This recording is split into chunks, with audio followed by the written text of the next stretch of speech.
Hello, ladies and gentlemen. My name is Reed Option, and I'm welcoming you, if this is your first time watching, to the GFL. But this is the championship game. What a time to tune in.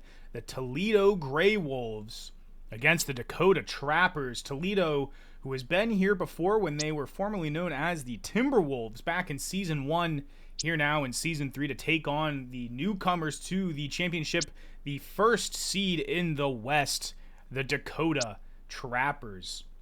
With prospects at quarterback and at wide receiver, both of these teams, Cass Jones and Can't Throw, with some former NAGA faces, Newbold and Marshall, with Joseph Regiblue and the second Anakin Skywalker looking to slay some... Not going to finish that line. All right, Dakota has a 35% chance of victory despite being the number 1 seed and having put the Blazers in their place last week. 16-7, the Gray Wolves just barely squeaking it out against the Moose, and of course beating the Pandas in overtime. What a journey it's been for both of these teams, as Danny is the sole person that believes in the Trappers. Aside from me, I believe in the Trappers. But let's kick off in this game. I know that we're all excited to see what stadium we play at this season. Every season, the GFL plays at a new stadium. The NAGA does not really utilize stadiums like the GFL does. Each team gets their own stadium. We use experimental rules here as well in the GFL. So if this is your first time tuning in, or maybe it's a bunch of times and you just weren't sure what was going on, we use experimental rules such as the things that we might want to implement the next season for the NAGA. Whether it's game settings or uniforms or just, just the way that things are done in the spreadsheets. GFL is a great league. I love being a part of it. I love being the man that's behind the scenes, pulling all the strings. Dakota starting off with the ball. Can't Throw, handed it off to now GFL all-time rushing leader, Greg Marshall. And there's Patrick McCaskill, former, he was on a couple teams, but I believe the last one he was on was the Mariners. Wood with the handoff, and here comes McCaskill yet again with the stop. Punt by rookie Hooper, fielded by Schexnader. Yes, McCaskill actually was drafted by the Mariners, wound up on the Baton Rouge Redbirds, and ever since has been a part of this Toledo Gray Wolves squad. Mikael Newbold, last seen on the Memphis Marauders, if I'm not mistaken. He's been around the league. All these guys, whether they are former NAGA players, whether they are undrafted free agents, or they are future draft prospects, some user creates, they've all come to play and are putting up some great stats, even though we are literally playing at half the amount of time of an NAGA game. Omari Branch, gain of 7, standing on the GFL official logo there at midfield. Cass Jones under center here on 2nd and 3. False start, Luke O'Toole, the tight end. And that will back them up 5 yards, 2nd and 8.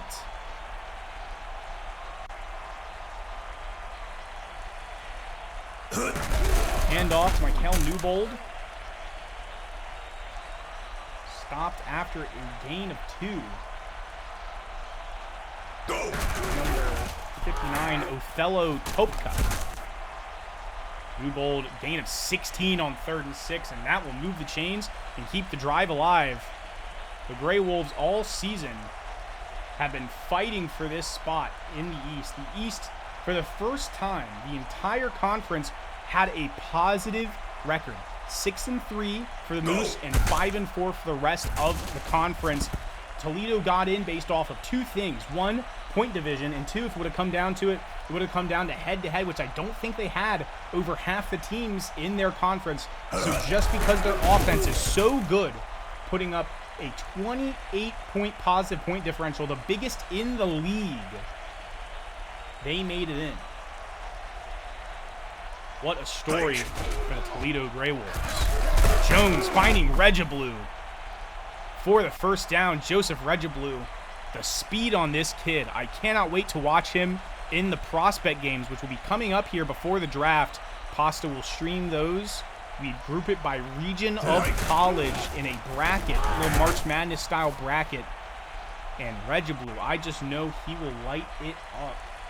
Let's see. Regiblu hails from... Oh, man. I don't have it ready in my stat sheets, and I'm sure you guys will see it anyways. Join the NAGA Discord server to see when Pasta posts those rosters. Pasta is our commissioner, the Pasta Chef. This is his gamer tag, I kid you not. Lindbergh, the all-time kicking leader, sending it through for 3 points. Missed 2 extra points the past 2 games. Hopefully, knock on wood, doesn't repeat that mistake again today. Second, Anakin Skywalker cutting through on the kick return up to the 23.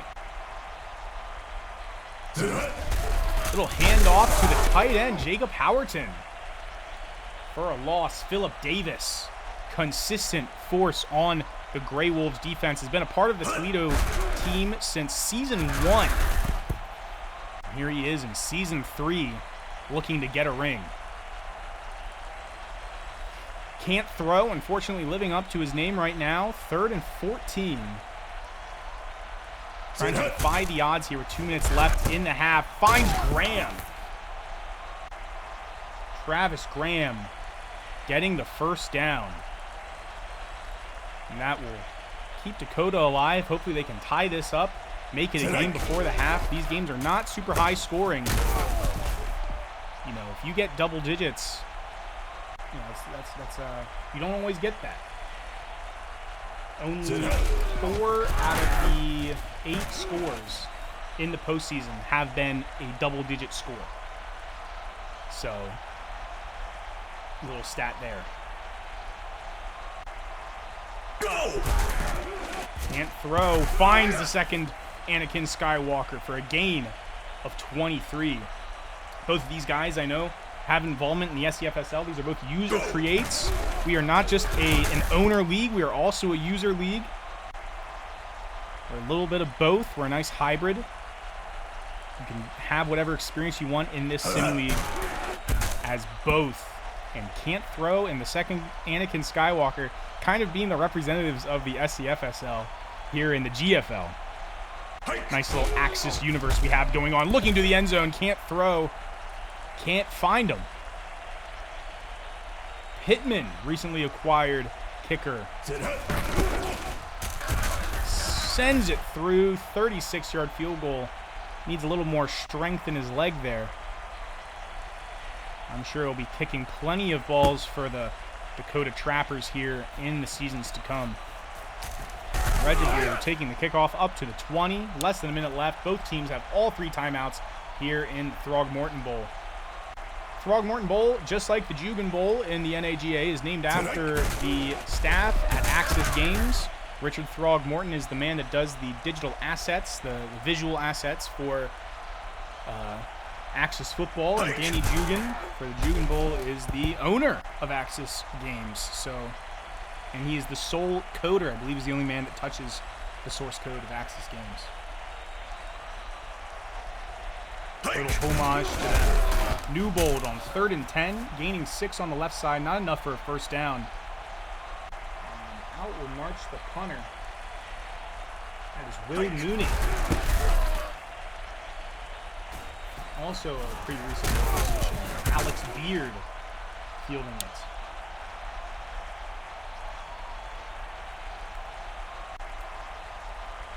Go! Incomplete. I mean, Cash Jones only has 1 completion, I believe. Maybe 2. Ooh, encroachment.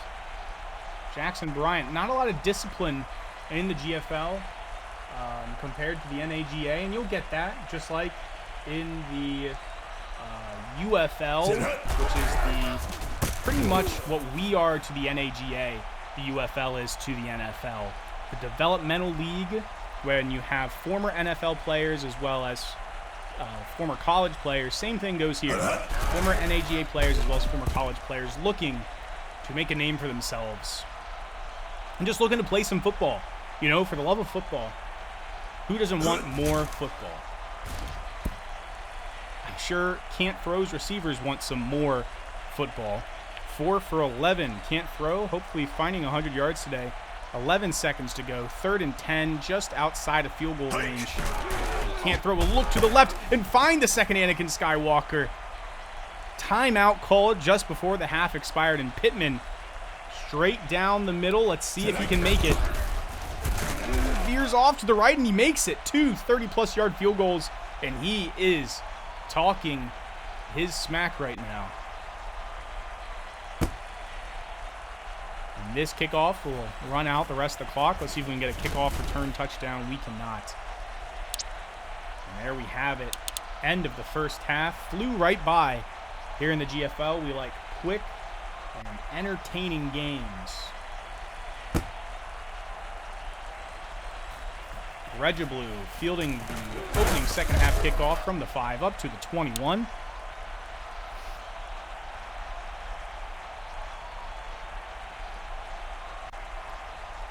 Has Jones motioning the man, handing it off to Mikhail Newbold. Gain of 1 on the play. A little bit of substitution on both ends. Corville in for Wood. Branch in for Newbold. Gain of 4 for Branch. 3rd and 4 now, and we might have 3 handoffs in a row, and we will. Newbold taken down, number 97. And that will result in the 4th down. That was LaMarcus Worrell with the tackle.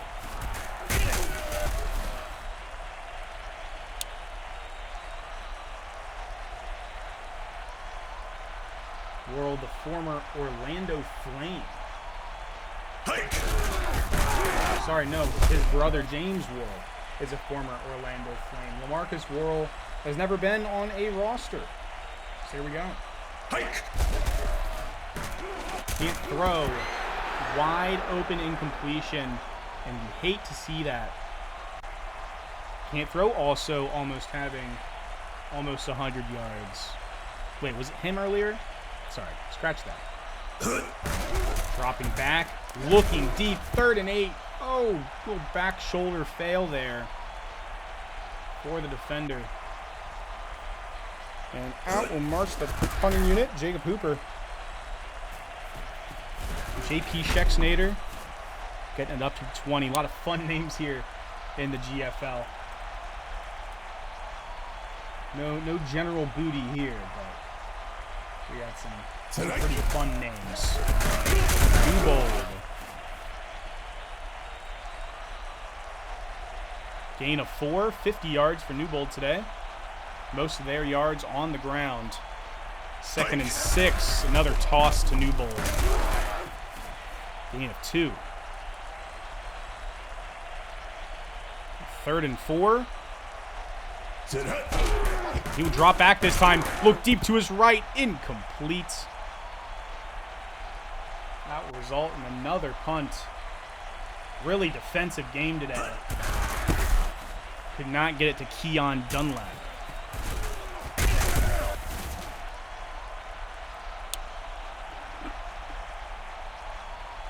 Sipping on some coffee. Keeping myself nice and awake and stoked for this game. Greg Marshall out to the left, gain of 2. And Dakota holds the fate of this game in their hands, as they can just essentially run the clock out on this 3rd quarter. Hand off to Marshall yet again. Marshall cutting in and out. Great job eluding the defenders, gaining 7. And Terrence Wood will come in. Dropping back. Throwing to his left. Incomplete. I believe that was intended for Terrence Wood. They will not run the clock out on the 3rd quarter, but rather try to get it in the coffin corner Not quite getting it. Starting from the 20 now, Kaz Jones under center. Handing it off to Newbold. Newbold in a cluster of men there. Pause. So, starting off in the fourth quarter, Dakota up 6-3.